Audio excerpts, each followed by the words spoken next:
The train was late, and Keira Thompson was freezing to death on the platform at midnight with nothing but a thin cardigan between her and the October wind that cut through the station like a knife.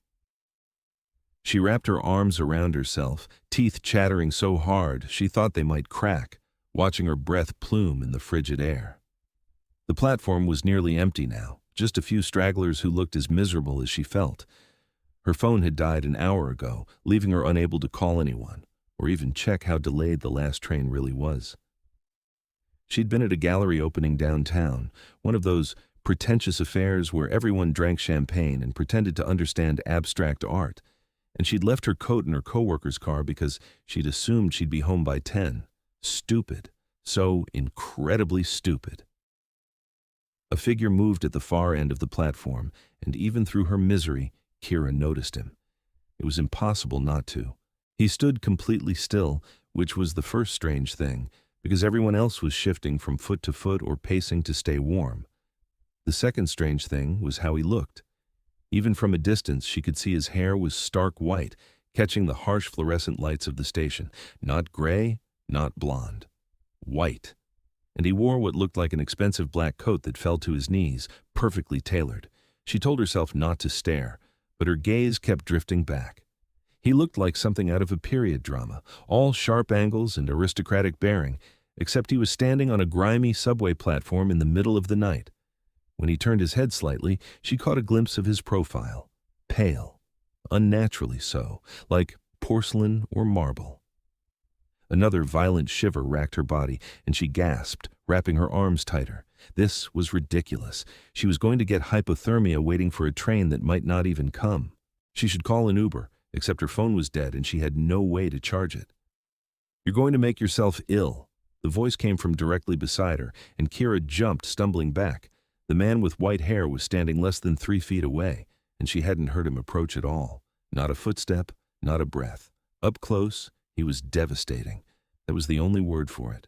His face looked carved from ice, all sharp cheekbones and a strong jaw, with eyes so dark they looked black in the station's lighting.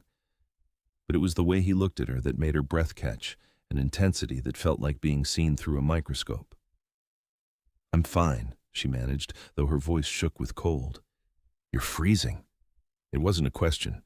His gaze traveled over her, assessing, and somehow the attention made her feel both vulnerable and warm at the same time. "Where's your coat?" "I left it in a friend's car. I thought I'd be home by now."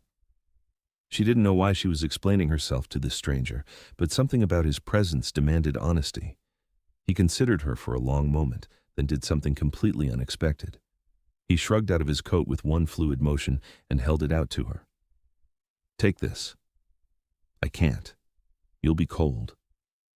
Something flickered in his eyes, amusement maybe. "I assure you the cold doesn't bother me. Take it." There was command in his voice, the kind that made it clear he was used to being obeyed. Keira hesitated, but another brutal gust of wind made her decision for her.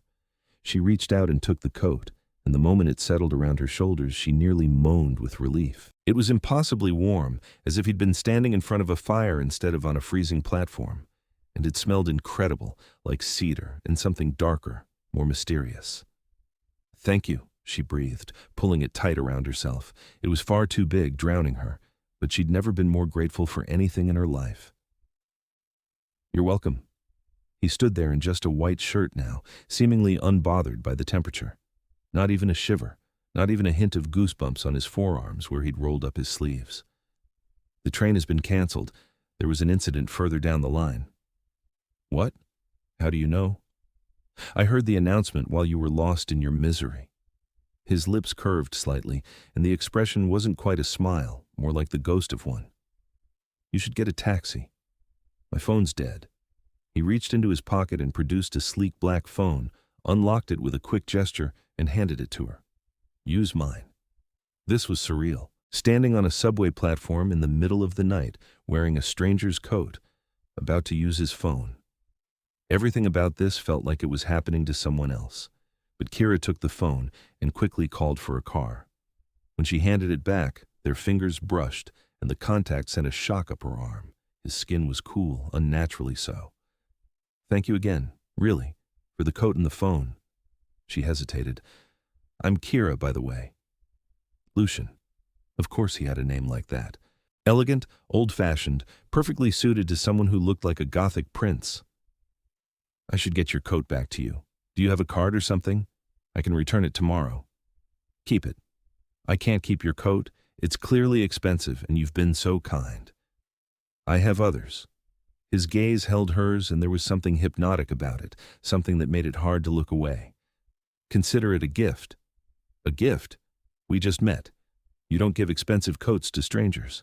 Perhaps I do. Now he definitely almost smiled, and it transformed his face from merely beautiful to absolutely breathtaking. The cold suits me better than you. Keep it, Keira. The way he said her name, with that slight foreign inflection, made it sound like poetry. She clutched the coat tighter, knowing she should argue more, but also knowing she really didn't want to. The car would be here in 5 minutes, and then she'd never see this strange, beautiful man again. The thought created an unexpected hollow feeling in her chest. At least let me buy you coffee sometime, to say thank you properly. Lucian tilted his head, studying her with that unnerving intensity. For a moment she thought he'd refuse. Then he said, Very well, coffee. He produced a business card from seemingly nowhere, just a heavy cream cardstock with a phone number embossed in black. No name, no business, just the number. Keira took it carefully, like it might disintegrate in her hands. Headlights swept across the platform. Her ride was here. That's me, she said, reluctant to leave, despite the absurdity of feeling that way about someone she'd known for all of 10 minutes. Thank you again, Lucian, for everything. Be safe, Keira Thompson. She'd started to turn away, but that stopped her cold. I didn't tell you my last name. I heard the driver confirm it on the phone. His expression was unreadable. Good night. There was nothing else to say. Keira walked toward the waiting car, very aware of his eyes on her back the entire way. When she climbed in and looked back at the platform, he was gone. Vanished as completely as if he'd never been there at all. The coat smelled like him the entire ride home, and Keira found herself breathing it in, memorizing the scent. When she finally stumbled into her tiny apartment in the old converted warehouse building, she hung the coat carefully in her closet, running her fingers over the expensive fabric. Cashmere, she thought, or something even finer. She charged her phone, took a hot shower, and crawled into bed. But sleep was elusive. Every time she closed her eyes, she saw Lucian's face, that pale, perfect profile, and those dark, penetrating eyes. She'd never believed in love at first sight, never understood the romance novels where people fell immediately and irrevocably. But something had happened on that platform, some connection, instant and undeniable. The business card sat on her nightstand, mocking her. Call him, it seemed to say. Don't be a coward. Morning light filtered through her curtains, and Keira made herself wait until a reasonable hour before she picked up the card. Her fingers trembled slightly as she typed the number into her phone. He might not answer. He might have forgotten about her already. The whole thing had probably meant nothing to him, just a minor good deed on a cold night. The phone rang once before his voice filled her ear. Keira, you have my number saved already? She hadn't meant for that to come out quite so surprised. I was hoping you'd call.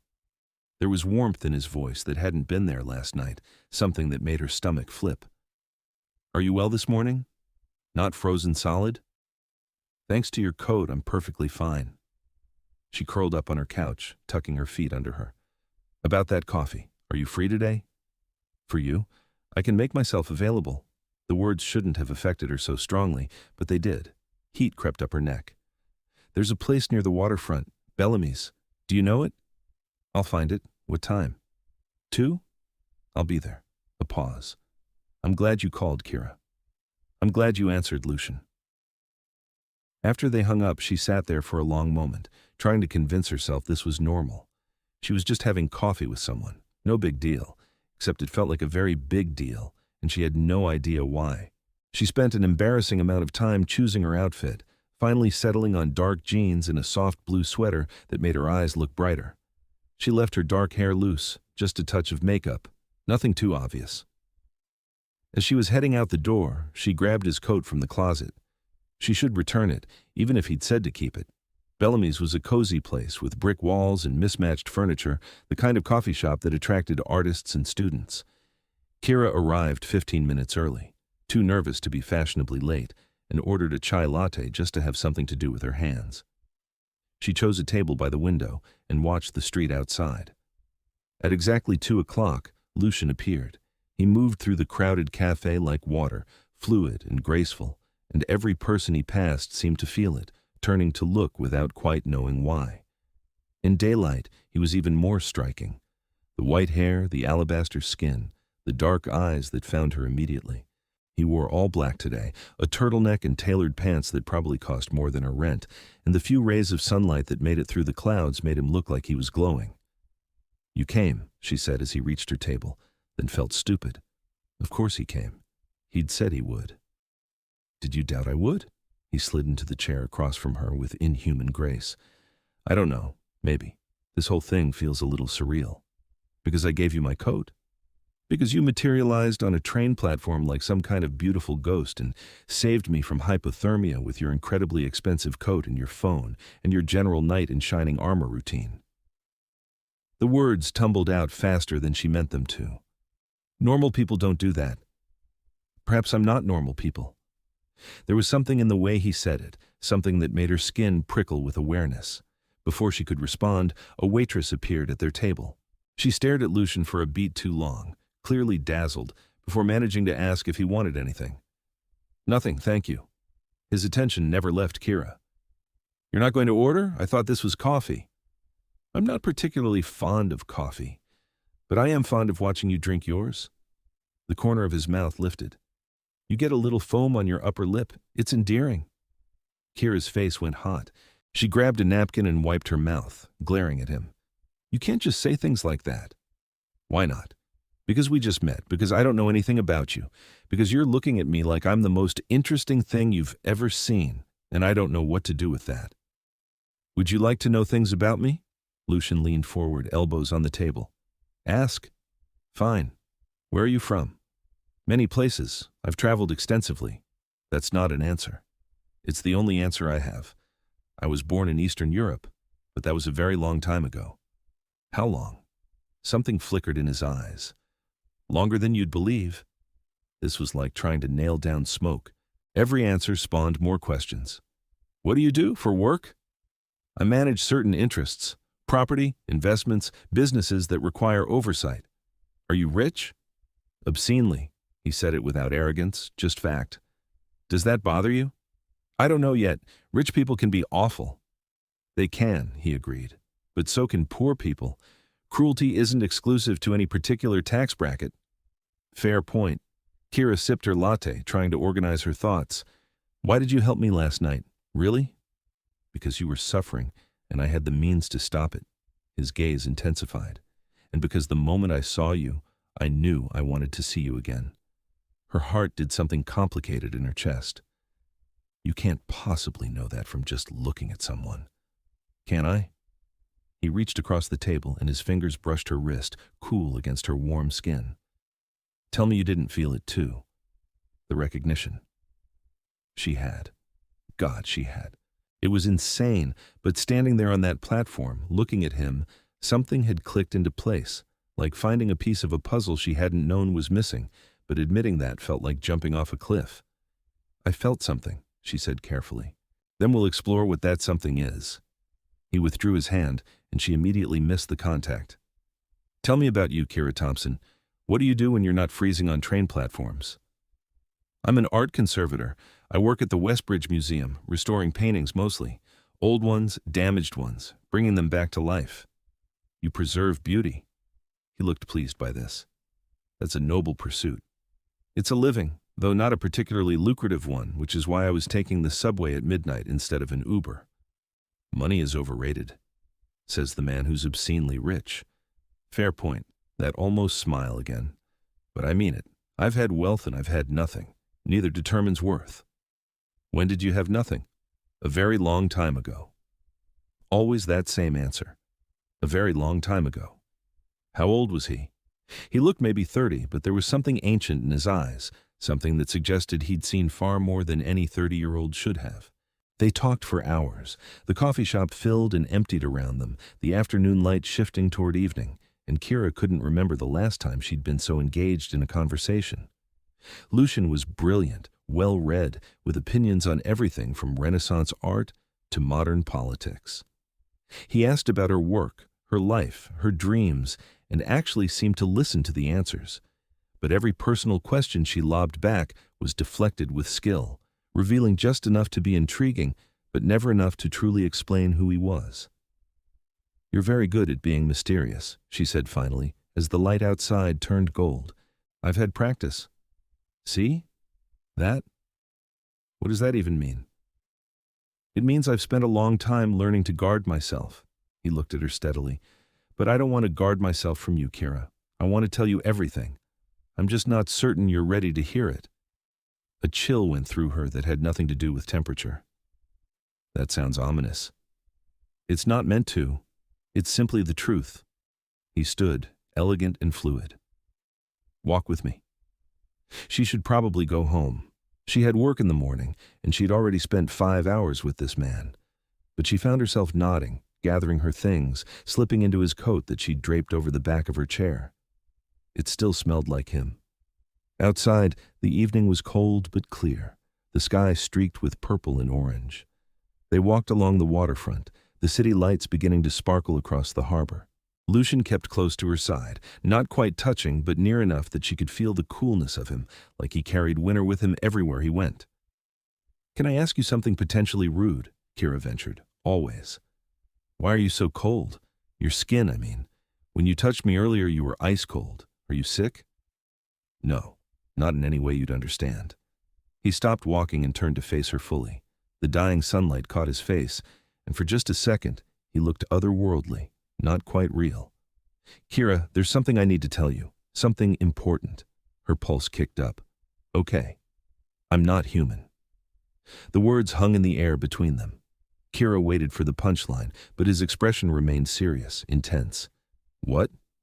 "I'm not human," he repeated. "I'm a vampire, and not just any vampire. I'm the king of my kind." For a long moment, she just stared at him. Then she laughed, sharp and nervous. "That's not funny. I'm not joking. Vampires aren't real. We're very real. We've always been real. We simply hide better than humans expect." He took a step closer. "You asked why I'm cold. It's because I have no heartbeat, no blood flow of my own. You asked how old I am. I was born in 1247. You asked why I gave you my coat. Because sunlight weakens me, and walking around in daylight without proper covering is uncomfortable. But watching you shiver was worse." She was backing away now, shaking her head. "This is insane. You're insane." "Look at me, Keira. Really look." Against her better judgment, she did. And once she was looking, truly looking, she saw it. The way his chest didn't move with breath, the way his skin had no color, no warmth, no life, the way he stood too still, like a statue, the way his eyes seemed to catch light like an animal's. "No," she whispered. "This isn't real. I can prove it if you need me to, but I don't want to frighten you." "Too late." Her voice cracked. "Way too late for that. Keira, please." He reached for her, but she jerked back. "Don't touch me. Don't come near me." Panic was rising in her throat, hot and suffocating. "Is this why you gave me the coat? Some kind of vampire claim thing? Are you going to kill me?" Pain flashed across his face, so raw it stopped her spiral. "No. God, no, I would never hurt you. The coat was simply a coat, an act of kindness because I couldn't stand watching you suffer." He held up his hands, palms out. "I'm telling you this because I can't lie to you. I won't build something between us on deception, but I should have waited. I should have given you more time." "More time to what? Fall for you so the revelation would hurt more?" "No.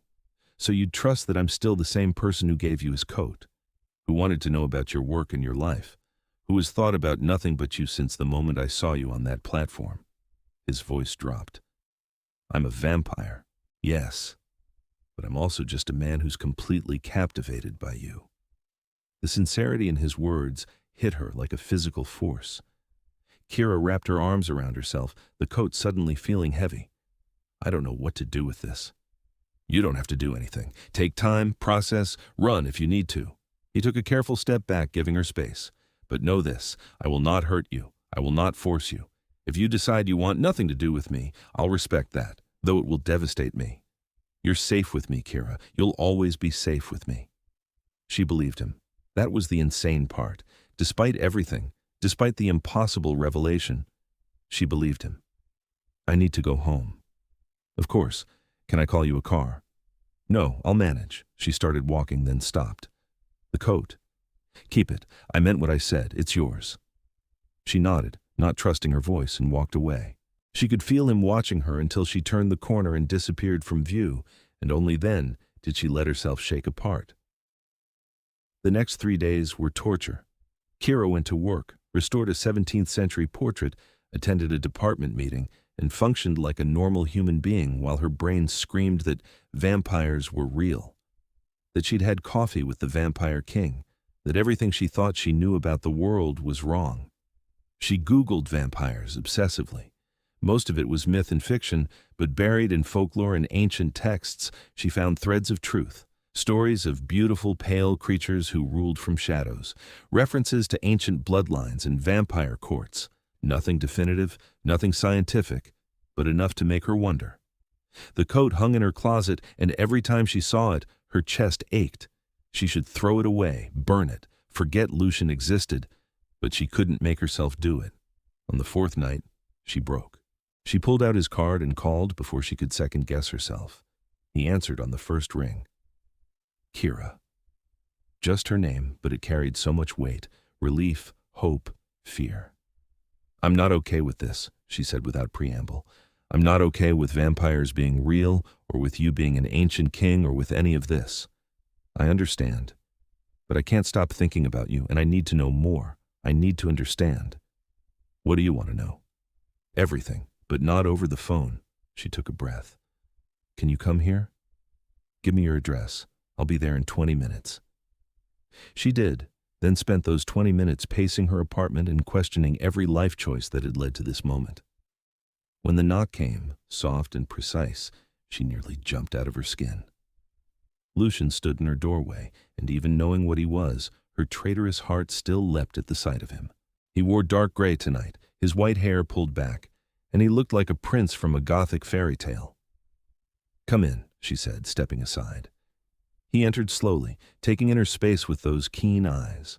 Her apartment was small but cozy, full of books and plants and artwork she'd collected over the years. "It's very you," he said finally. "Is that a compliment?" "The highest I can give."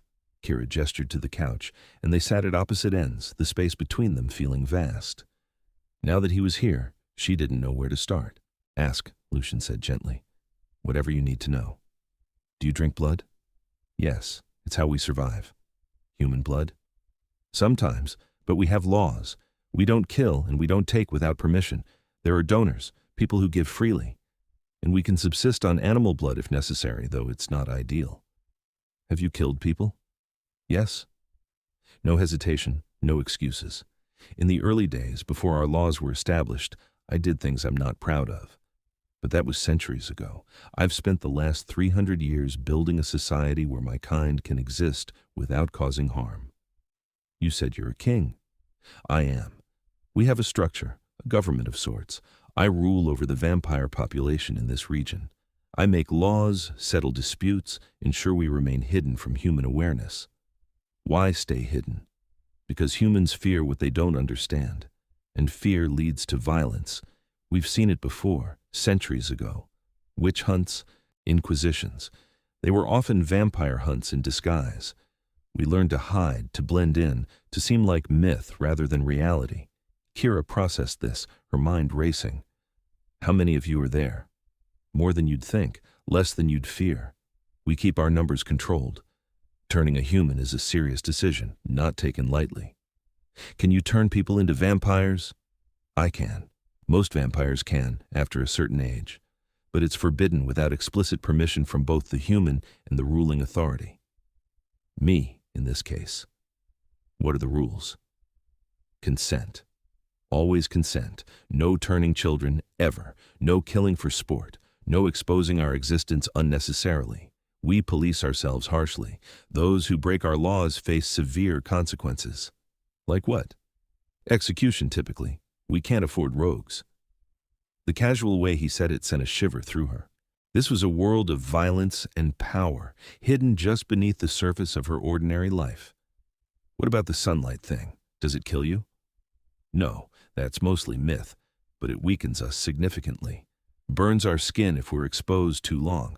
Most of us avoid it when possible, though I've built up some tolerance over the centuries. Hence being able to stand on a sunny platform, though I certainly wasn't comfortable. You did that for me. I'd do far more than that for you. The intensity in his voice made her throat tight. Why me, Lucian? You're a king. You're immortal. You could have anyone. Why would you care about some random human freezing on a train platform? He leaned forward, closing some of the distance between them. Do you believe in fate? I don't know. I didn't either. I've lived for nearly 800 years, and in all that time, I've never felt what I felt the moment I saw you. Recognition? Yes, but more than that. Inevitability. Like every choice I'd ever made had led me to that platform at that exact moment. His dark eyes held hers. I've had lovers, Keira. I've had relationships that lasted decades, but I've never had this. This certainty, this feeling that you're the thing I've been waiting for without knowing I was waiting. Tears pricked her eyes. That's terrifying. I know, for both of us. He reached out slowly, telegraphing his movement, and took her hand. His skin was cool, but not unpleasant. I'm not human. I can offer you things most men can't. Protection, security, a life without want. But I can't offer you normal. I can't give you daylight picnics or growing old together. If you choose me, you're choosing something complicated and dangerous. Are you asking me to choose you? We barely know each other. No, I'm asking you to let me court you, to give me the chance to show you who I am beyond the monster you're probably imagining. If, after that, you decide I'm not what you want, I'll let you go. Just like that? It would destroy me. But yes, just like that. Your happiness matters more than mine. Keira looked down at their joined hands. His thumb was tracing patterns on her wrist, gentle and hypnotic. Everything about this was insane. But so was the way her heart raced when he looked at her. So was the fact that she'd been miserable the past few days, missing someone she'd known for a handful of hours. Okay, she whispered. Okay? Court me. Show me your world. Help me understand. The smile that broke across his face was radiant, transforming him from beautiful to breathtaking. You won't regret this. I might. I reserve the right to freak out and change my mind. Fair enough. He raised her hand to his lips and pressed a cool kiss to her knuckles. Thank you for giving me this chance. They talked until nearly dawn, Lucian answering every question she threw at him with patient honesty. He told her about his human life, a dim memory of being a nobleman's son in a country that no longer existed, about being turned against his will at 28 by a vampire who saw potential in him, about clawing his way through vampire society until he'd taken the throne 200 years ago in a bloody coup. Do you miss being human? She asked, as the first hints of light appeared outside her window. Sometimes. I miss the warmth, the simplicity, but I can't regret what I've become. It's made me who I am. And who are you? Someone who's trying very hard to be worthy of your attention. As he left, promising to see her the next evening, Keira stood in her doorway and watched him disappear into the pre-dawn shadows. She was either making the best decision of her life or the worst. Only time would tell. The courting process with a vampire king was, unsurprisingly, intense. Lucian showed up the next evening with flowers, rare orchids that must have cost a fortune. He took her to dinner at an exclusive restaurant where the staff clearly knew him and treated him with a deference that bordered on fear. He was charming, attentive, and revealed more of himself with every passing hour. Where do you live? She asked over dessert, some elaborate chocolate creation. She was mostly just pushing around her plate because she was too nervous to eat. I have several residences, but my primary home is below the city. Like a basement? Like an entire underground complex. We built it 2 centuries ago, a network of chambers and halls beneath the old district. It serves as both my personal home and the seat of vampire government in this region. That sounds very dramatic. It is. Would you like to see it? Her pulse kicked. Isn't that like going to a vampire's lair? Seems like the kind of thing that ends badly in movies. I promise, no villainous monologuing or death traps. His eyes glinted with humor. Just extremely opulent architecture and possibly some nosy courtiers who will be far too interested in meeting you. Courtiers? My advisors, guards, staff. I don't live alone, Keira. I have responsibilities, and that means maintaining a court of sorts. The reality of what he was, what his life entailed, hit her again. This wasn't some romantic fantasy. This was real power, real politics, a real alternate society existing beneath the world she knew. Okay, she said. Show me. They left the restaurant and walked through the city as night deepened around them. Lucian led her to the old district where buildings dated back 100 years or more, their architecture a blend of Gothic and Victorian. He stopped in front of what looked like an abandoned church, its stained glass windows dark and empty. Here? She asked doubtfully. Appearances are deceiving.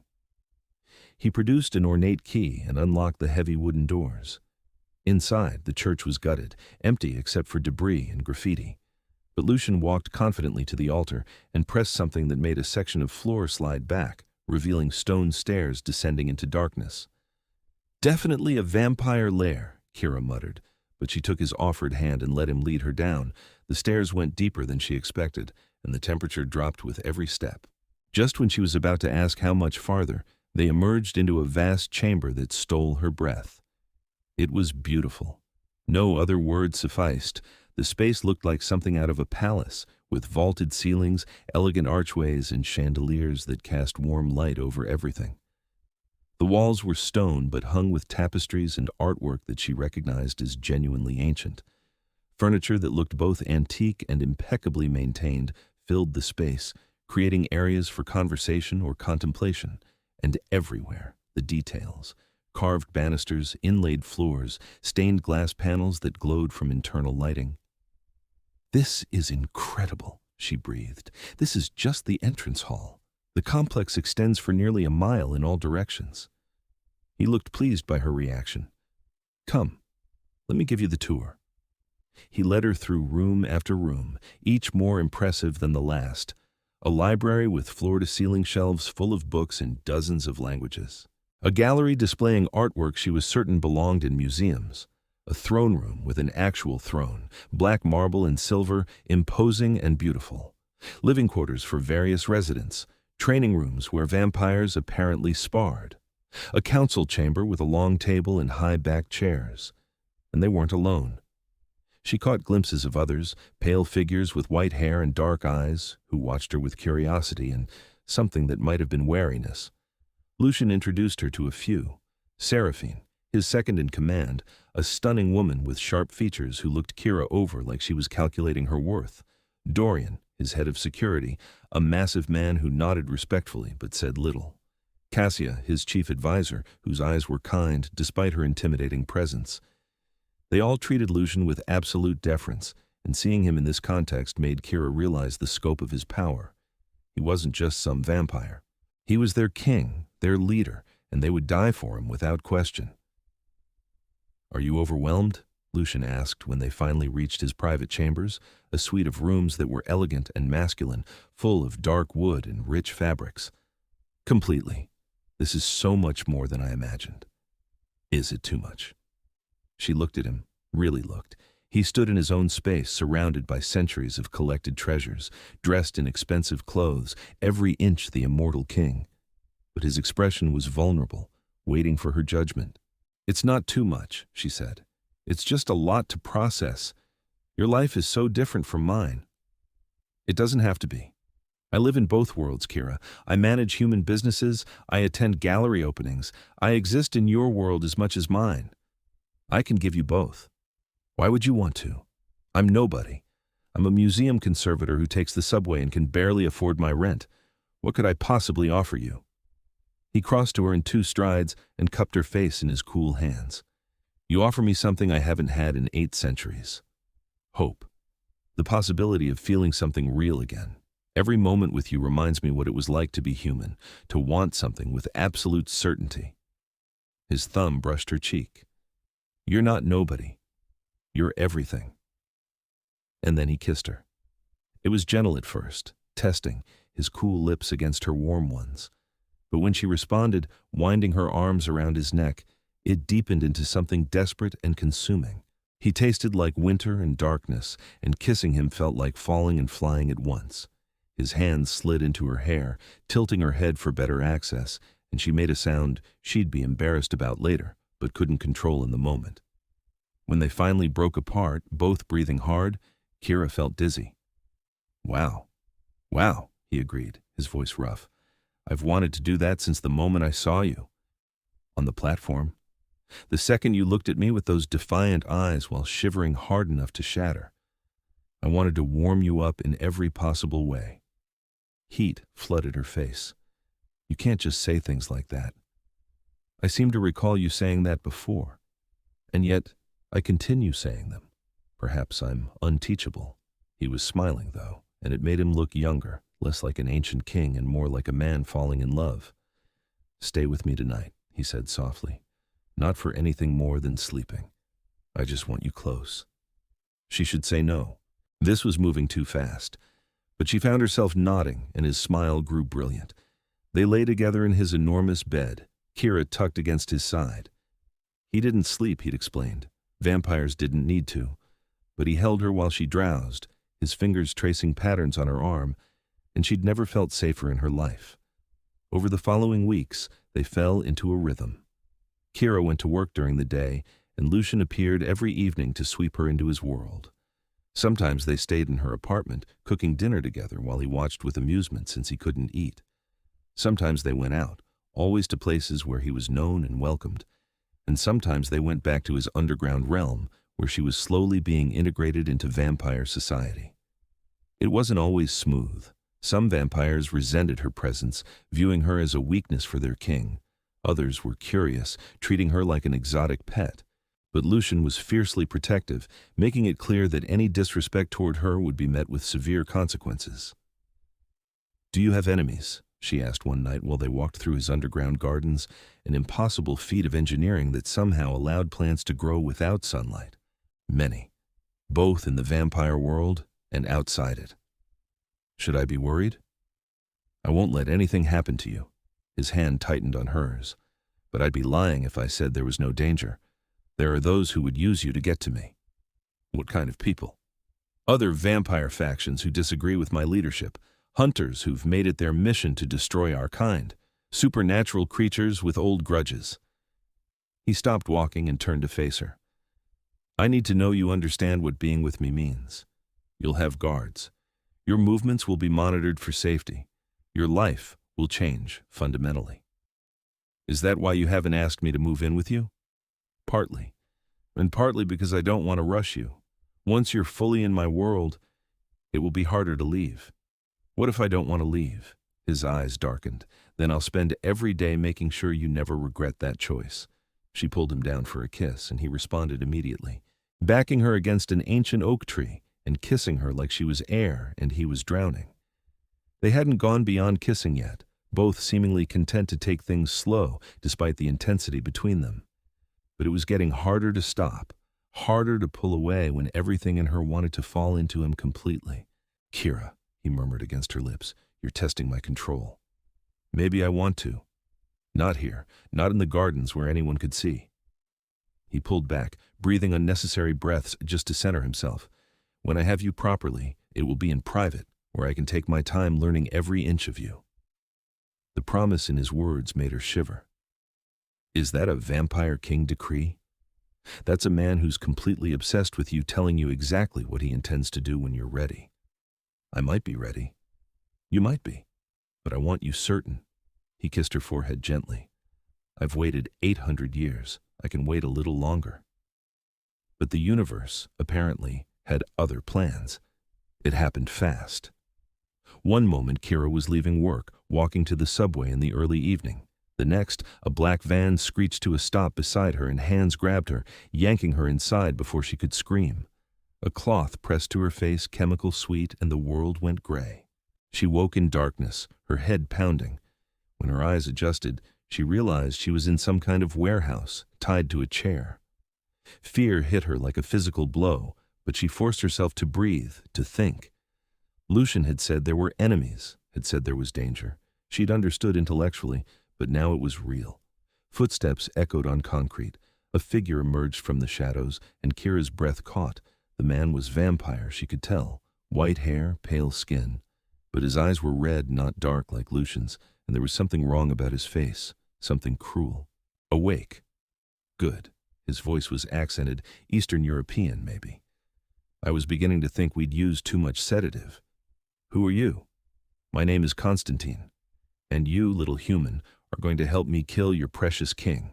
Terror spiked through her. Lucian will come for me. I'm counting on it, Constantine circled her slowly. You see, Lucian has held his throne for 200 years through violence and oppression. He enforces laws that weaken our kind, that make us bow to human standards. Some of us remember what it was to be truly free, and we want that freedom back. So this is a coup. How clever. Yes, a coup. I've been gathering support for years, but Lucian is too powerful to attack directly. He has too many loyal followers. Constantine stopped in front of her. But you're his weakness. He's let it be known throughout our society that you matter to him, that he cares for you. That makes you leverage. He won't trade his kingdom for me. Won't he? I think you underestimate how much you mean to him, but even if he doesn't, killing you will destroy him emotionally. A wounded, distracted king is much easier to overthrow. Keira forced herself to meet his red gaze. You're going to fail. Lucian is stronger than you think. We'll see.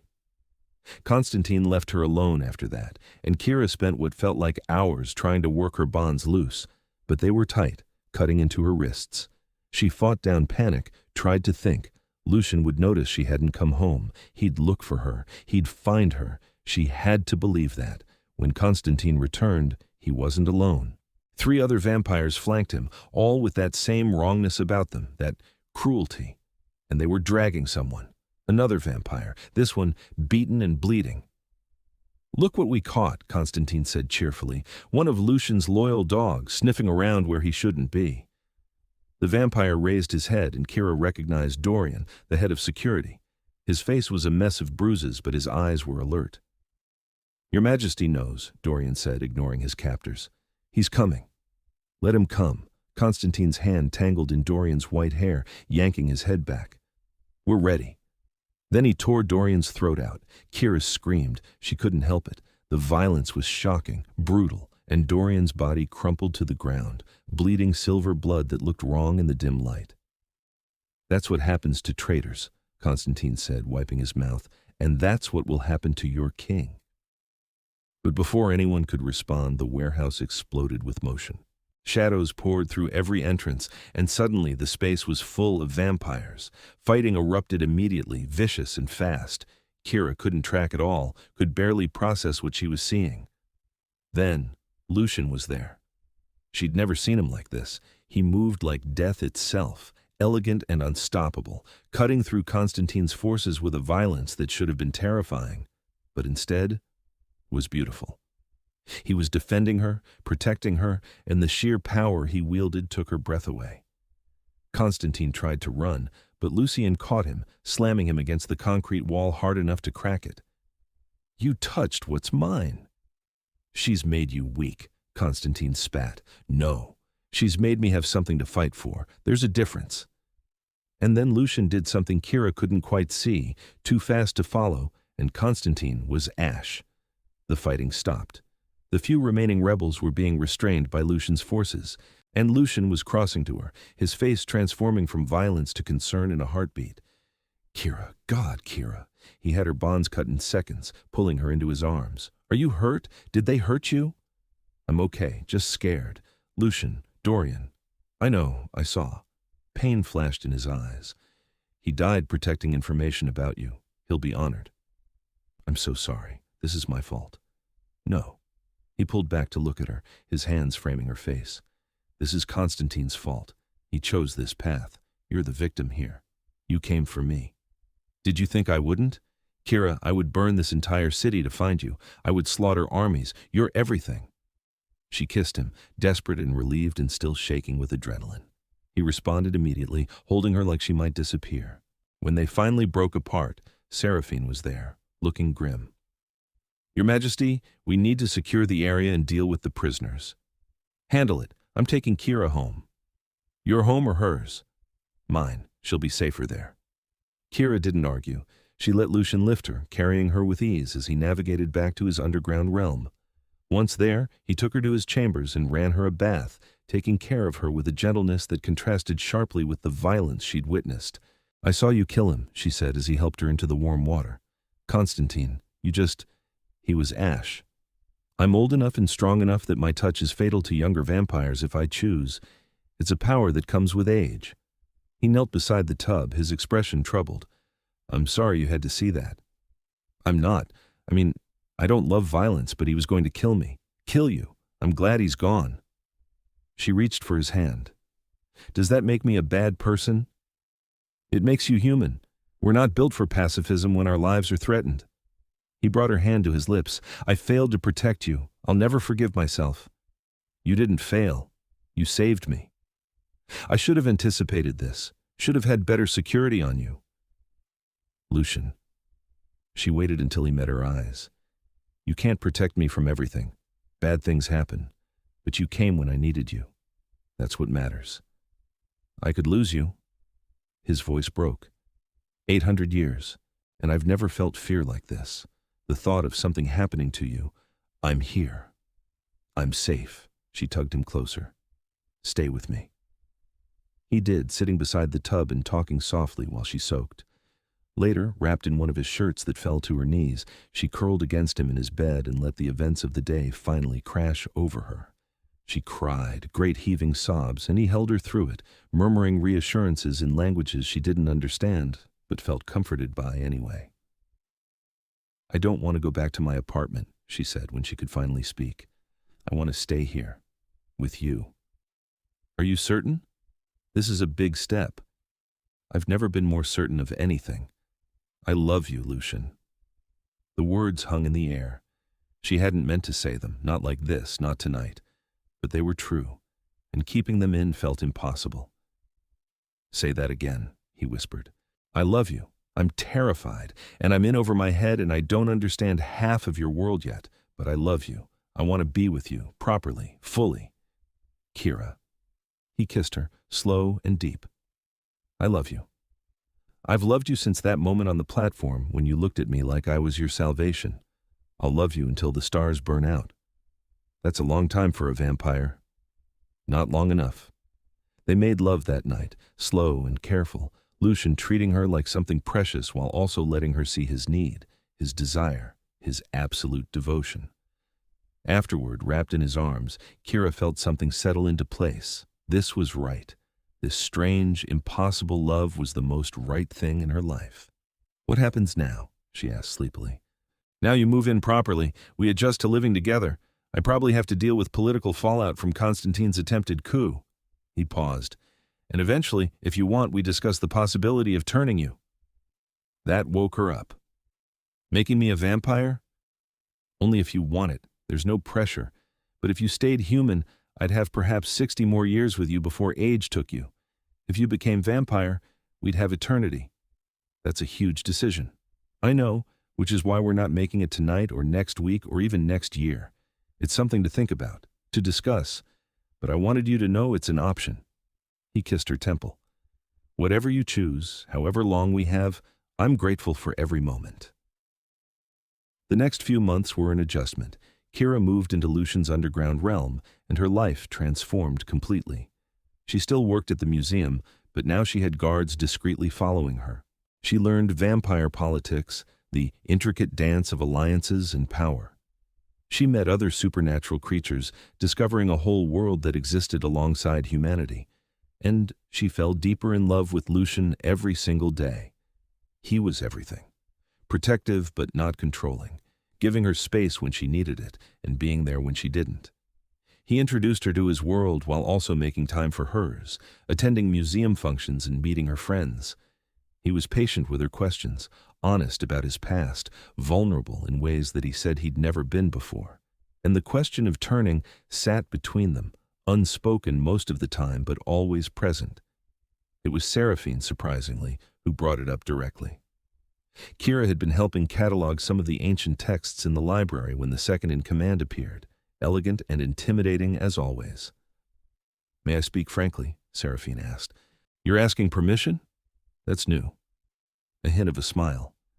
"I've grown to like you, Keira. At first I thought you'd be a distraction, a weakness, but you've made him happy in a way I've never seen. That earns my respect." "Thank you, I think. The question of turning, have you considered it seriously?"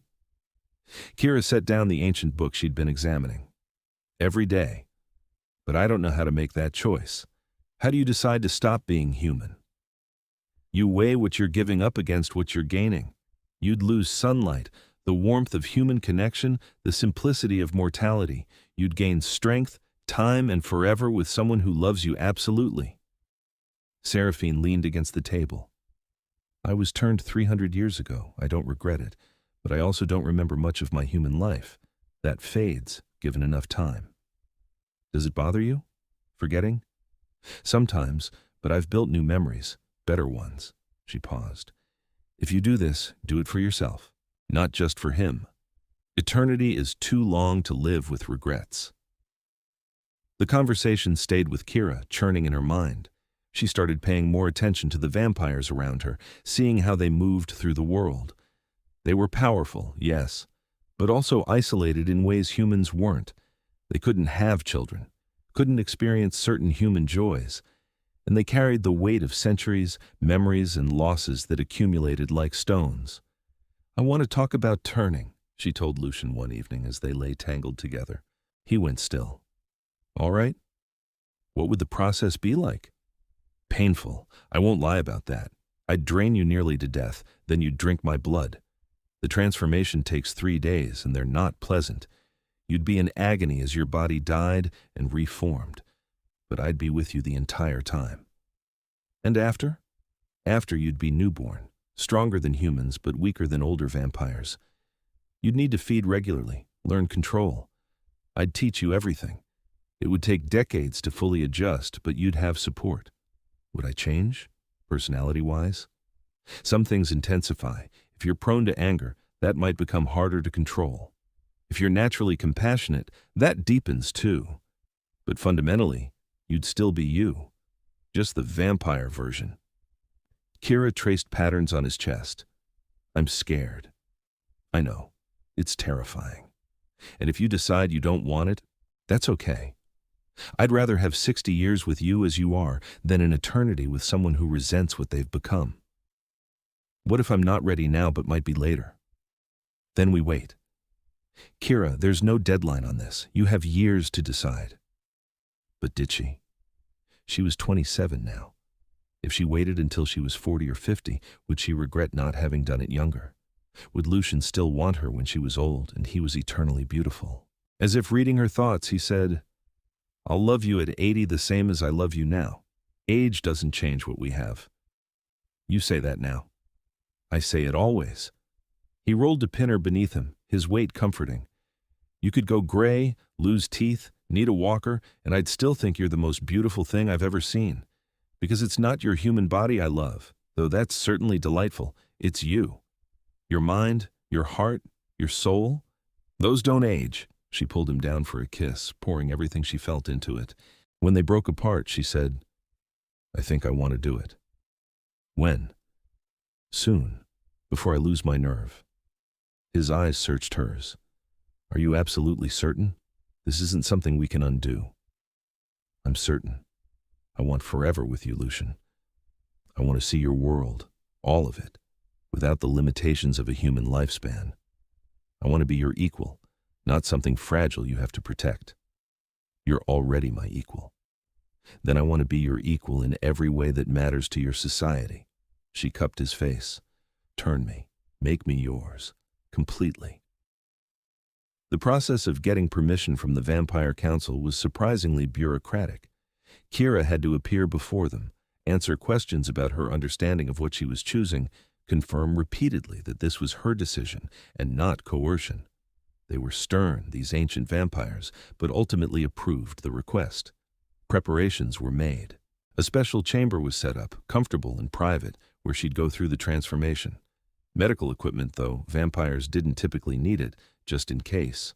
Guards to ensure she wasn't disturbed. And Lucian, who would stay with her every moment. The night before, Keira said goodbye to her human life. She called her parents, who lived across the country and didn't know about vampires, and told them she loved them. She visited her favorite spots in the city one last time. She stood in the sunlight and felt its warmth, memorizing the sensation. "Having second thoughts?" Lucian asked when she returned to his chambers. "1,000 of them. But I'm not backing out." "You can, even at the last second. I'll never hold it against you." "I know. That's why I'm not backing out." She took his hand. "I'm ready." The chamber was beautiful, all soft fabrics and low lighting. Lucian had made it as comfortable as possible, knowing what was coming. They lay together on the large bed, and he held her close. "I love you," he said, "more than I've ever loved anything. Thank you for choosing this, for choosing me. Always." She tilted her head, exposing her throat. "I'm ready." He kissed her first, slow and sweet, and she felt his love in every touch. Then he moved to her neck, and she felt the sharp pain of his fangs sinking in. It hurt, but only for a moment. Then there was a strange euphoria, her body flooding with endorphins as he drank. She felt herself weakening, the world going gray at the edges. "Now," he said, his voice distant. "Drink." He pressed his wrist to her mouth, and she tasted his blood. It was strange, coppery and cold, but she drank because he told her to. The world was fading fast now, her heart stuttering. "Sleep," Lucian whispered. "When you wake, you'll be reborn." She let the darkness take her. The pain came in waves. Her body was dying. She could feel it, every cell screaming. She wanted to claw her way out of her own skin, but there were hands holding her down, a voice talking to her constantly, anchoring her. "I'm here. You're safe. It's working. Just a little longer." Time lost meaning. She burned and froze and burned again. Bones broke and reformed. Her heart stopped, stuttered, stopped again. Her last human breath rattled out of her chest. Then silence. Keira opened her eyes to a world transformed. Every color was brighter, every sound clearer. She could hear things happening rooms away, smell things she'd never noticed before. And Lucian, sitting beside her, looked like he was carved from light. "How do you feel?" he asked. "Different. Everything's different." She sat up, marveling at how easy the movement was, how strong she felt. It worked. It worked. He was smiling, brilliant and relieved. "Welcome to immortality, my love." The adjustment period was hard. Keira had to learn control, had to fight her new instincts that screamed at her to feed, to hunt. Lucian was patient, teaching her everything: how to move without drawing attention, how to feed without killing, how to exist in the human world while being something other. She went back to work at the museum after a month, and nobody seemed to notice the change. She'd always been pale, had always preferred working evening shifts. Now she just had an excuse. She wore tinted glasses to hide the way her eyes caught light. She claimed a new skincare routine explained her flawless complexion, and she continued restoring paintings, her enhanced vision actually making her better at her job. But her real life was with Lucian, in the underground realm that was now truly her home. She took her place at his side, not as a consort or a pet, but as his partner. She attended councils, learned politics, made allies, and earned respect.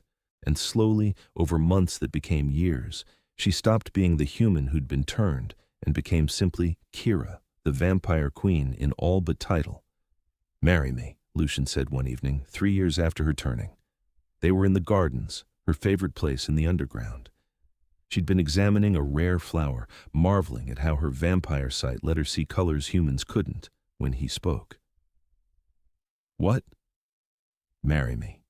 I know we don't need human ceremonies, but I want to make this official in every way possible. I want you to be my wife, my queen, my everything." He pulled out a ring, a gorgeous thing with a black diamond that seemed to hold starlight. "Keira Thompson, will you marry me?" "Yes." She didn't even hesitate. "Yes, absolutely yes." The wedding was a blend of vampire and human traditions, held underground with hundreds of vampires in attendance, but also a few trusted humans who'd been let into the secret. Keira wore white, traditional and beautiful, and Lucian wore black, and when they exchanged vows, there wasn't a dry eye in the chamber.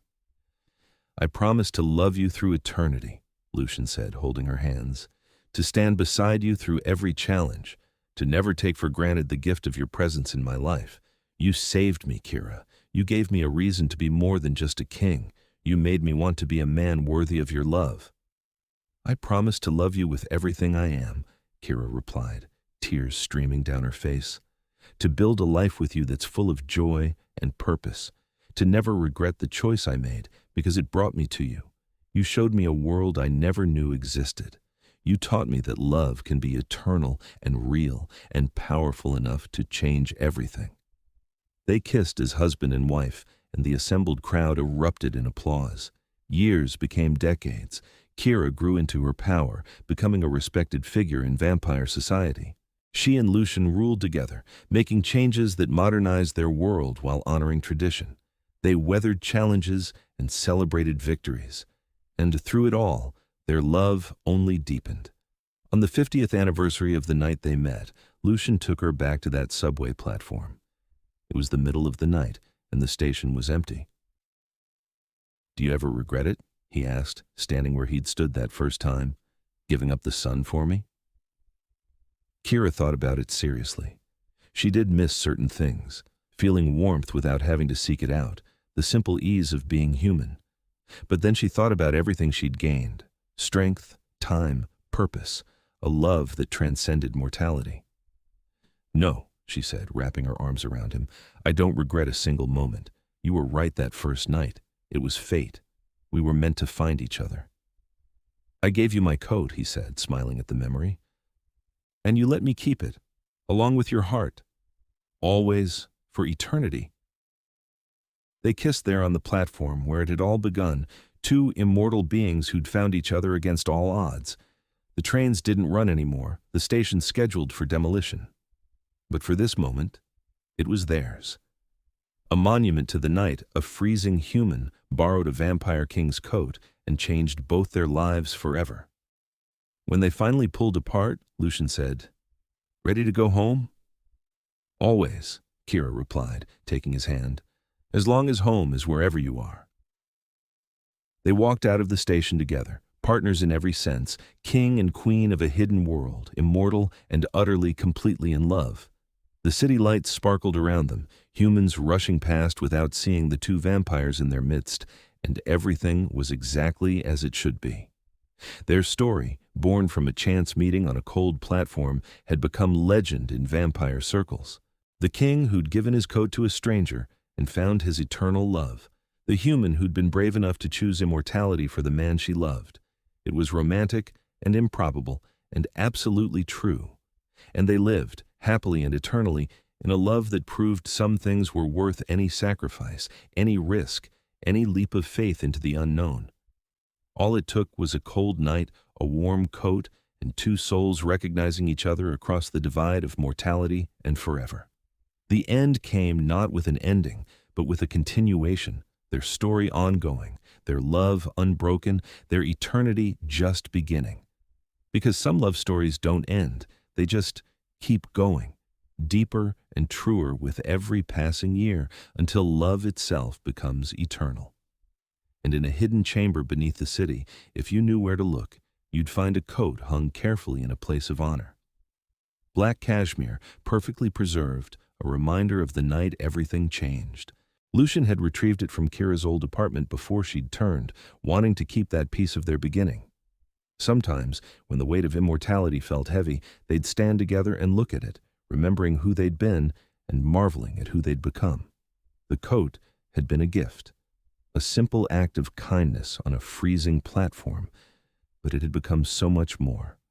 A symbol of love, of choice, of two people finding each other against impossible odds. And whenever new vampires were brought into their court, struggling with what they'd become, Keira would tell them the story, about being human and cold and meeting a stranger who changed her world. Love, she'd say, is worth the sacrifice, worth the pain, worth giving up the sun if it means standing beside someone who makes you feel like you've finally come home. And Lucian, standing beside her as he always did, would squeeze her hand and add, "Sometimes the greatest gift you can give someone is something small. A coat, your time, your attention, because you never know when that simple kindness might change everything." Their reign lasted centuries. They became legends, the Vampire King and his human-turned-queen, who loved each other with a ferocity that inspired ballads and poetry. Other supernatural beings came to them for counsel. Humans who learned the truth sought their protection. And through it all, Lucian and Keira remained devoted to each other and to building a world where both their kinds could coexist. They weren't perfect. They had fights, disagreements about policy and personal matters, but they always worked through it, always came back to the love that anchored them both. And on cold nights, when the wind howled through the city above their underground realm, they'd remember that first meeting and laugh about how impossible it had all seemed. "I was so cold," Keira would say. "And I was so enchanted," Lucian would reply. "The train was late. Fate was right on time. They had forever, and they used it well. They traveled the world, seeing things Keira had only dreamed of as a human. They built schools and hospitals, using their resources to make the world better. They mentored young vampires, teaching them control and compassion. And they loved each other with an intensity that never dimmed, never faded, never became comfortable or complacent, because they'd both sacrificed for this." Lucian had risked his heart after centuries of isolation. Keira had given up her humanity. Those weren't small things. They were everything. And they treated their love with the reverence it deserved. On their 100th anniversary, they renewed their vows in front of the entire vampire nation. Keira, now as regal and powerful as any ancient vampire, stood beside Lucian and spoke words that came from a century of shared experience. "You are my choice," she said, "every single day. Not because I have to choose you, but because I want to. Because a life without you would be eternity without meaning. I gave up the sun, but I gained the stars. I gave up mortality, but I gained forever. And I'd make the same choice 1,000 times over." Lucian, looking at her with eyes that still held that first night's wonder, replied, "You gave me hope when I had none. Purpose when I was lost. Love when I'd forgotten what it meant. You took my coat and gave me your heart, and it was the best trade I've ever made. I love you, Keira, in this life and every one that might come after. You're my queen, my wife, my everything." The celebration lasted 3 days, and vampires came from across the world to honor them. But the moment Keira treasured most was when they finally escaped to their private chambers, alone at last, and Lucian pulled her into his arms.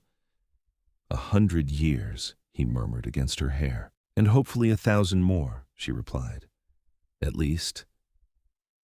They stood together in the silence, two beings who'd found each other in the chaos of the world, and built something beautiful. Outside, the city they protected continued its endless rhythm. Humans lived and loved and died, never knowing the vampires who watched over them from below. But Lucian and Keira knew, they remembered, and they continued their work, their love, their eternal dance. Because in the end, that's what their story was about. Not vampires or supernatural politics or the dramatic transformation from human to immortal. It was about two people who saw each other, really saw each other, and decided that whatever came next, they'd face it together. It started with a coat on a freezing platform. It became a love story for the ages, and it would continue, unbroken and unbreakable, for as long as forever lasted. Which, for vampires in love, was exactly long enough.